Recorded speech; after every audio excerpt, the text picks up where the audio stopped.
Okay, these are some extra examples for section 10.3, which was on properties of logs. Now, this first example is one of the trickier ones we'll do in this section. It throws a lot of people because it really requires you to think about how to break down a number in a certain way. It says that the log base 3 of 2 equals 0.631, and we want to approximate log base 3 of 54. Now what we want to do, we're not going to put this in the calculator and approximate it, we're going to approximate it by hand. Now what I mean by saying by hand is that we're going to break down 54 using two numbers. We're going to use 3, which is the base of our log, okay, and 2, because that's the log that they've given us. Alright, so here in this case we're only allowed to use 3s and 2s. If we had a different base, like a base of 5, then we could use 5s and 2s, because those are the numbers they give us in the problem. But you're only supposed to use your base and the log that they give you. So somehow we need to break 54 down into 2s and 3s. 54 can be broken down into 27 times 2. Okay, and that's the first step. Now, notice we're multiplying here. So I'm going to rewrite the problem. Log base 3 of 27 times 2. Now, when we multiply, that's the product property. And the product property translates into addition. So we're going to rewrite our problem, and it's going to become log base 3 of 27 plus log base 3 of 2, because that's the product property. Okay? Whenever we multiply, we can pull them apart and add, or if they're already pulled apart and being added together, we can push them together and multiply. So here they're already multiplied together, we're pulling them apart, and we're going to add two separate logs together. Now what we're going to do, this is already a decimal. We can approximate that. That's given to us. We're going to rewrite 27. Somehow we have to get 27 into 2s and 3s. Well, 27 is really 3 to the third power. 3 times 3 times 3.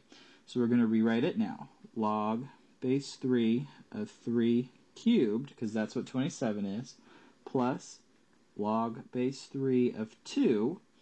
Now we've broken it down into 2s and 3s. That's what we want. We can simplify and swap out our decimal for our log. We can substitute it in.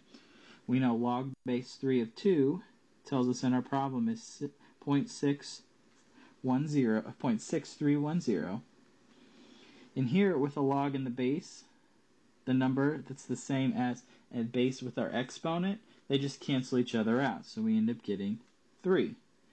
So we have 3 plus 0.6310, which ends up being 3.6310. Now that is a type of problem causes a lot of people issues, because it's really hard to think how to break down a number into certain things. So if you struggle with that, that's okay.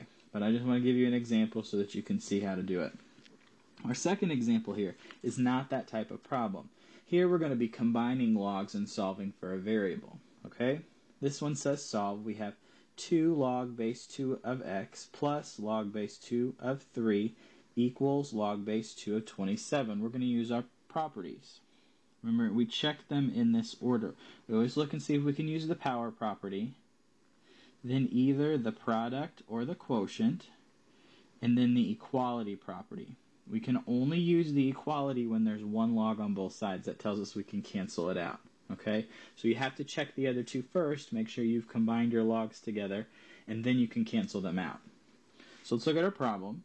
Notice we have a 2 out in front. Perfect example of the power property. So we're going to rewrite this as log base 2 of x squared, because that 2 moved up to become the exponent. That's the power property.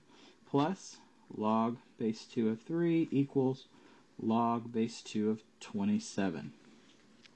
Alright, that's the only spot we can use the power property. Now we're going to go on to the quotient and product.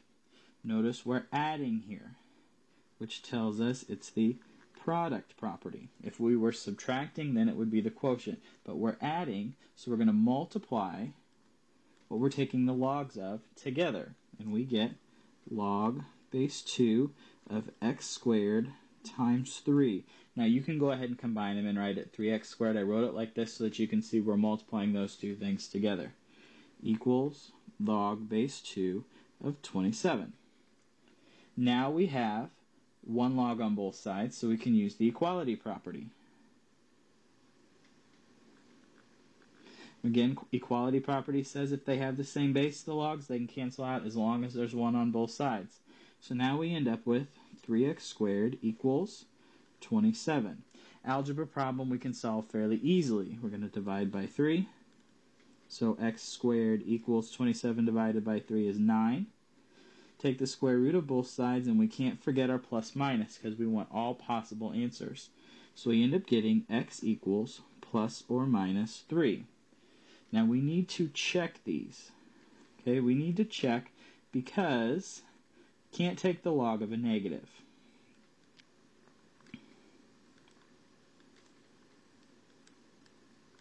Of a negative number.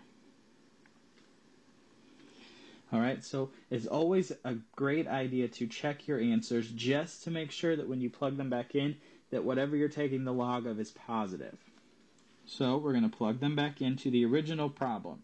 Now, I'm only going to plug them into this part. The reason I'm only plugging them into this is because that's the only spot where I have an x. That's the only place where there's a variable.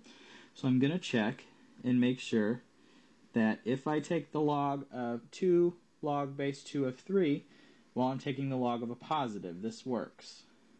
2 log base 2 of negative 3, that doesn't work because I'm taking the log of a negative. So really the only answer to this problem is 3, and that's why we check.